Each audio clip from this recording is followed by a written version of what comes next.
Nagbabala naman ang ilang transport group na mapipilitan silang magtigil pasada. Yan daw ay kapag di binalik sa 850 ang minimum na pasahe. Darito ang report ni Julio Segovia.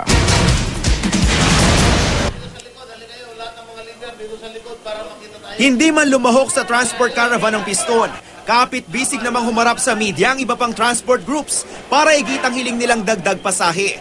Ipinangako na raw ngayon ng LTFRB na ipatutupad na sa susunod na linggo ang hinihingi nilang 50 centimo provisional increase sa pasahe sa jeep.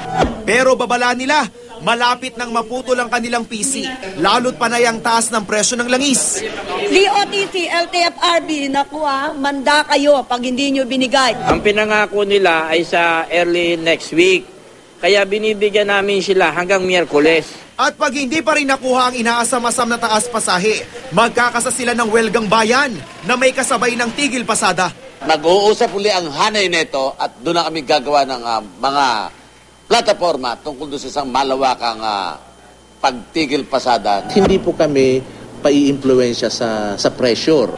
Kung tutuusin ayon sa mga transport group, napapanahon na talagang itaas ang pasahe sa jeep, lalo patigit 48 pesos na ang kada litro ng diesel.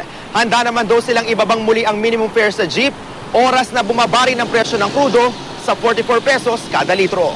Paliwanag ng LTFRB, handa na silang i-anunsyo ang desisyon sa fare hike. Pero hiniling daw ng mga transport group na gawing nationwide ang petition, na nung unay limitado lang sa Metro Manila, Central Luzon at Southern Luzon. Wala pong delay. Wala pong delay kasi pwede na sana kami mag-decide. Oo. Kaya lang may request nga na isama na yung ibang regions. Pero wala pa man yan. Umaalma na ang mga commuter na aking nakausap. Nga tumataas yung sahod tapos dadagdag pa ng pamasahe. Yung allowance namin mas mababawasan kasi madadagdagan yung pamasahe namin. Para sa unang balita, Julio Segovia reporting.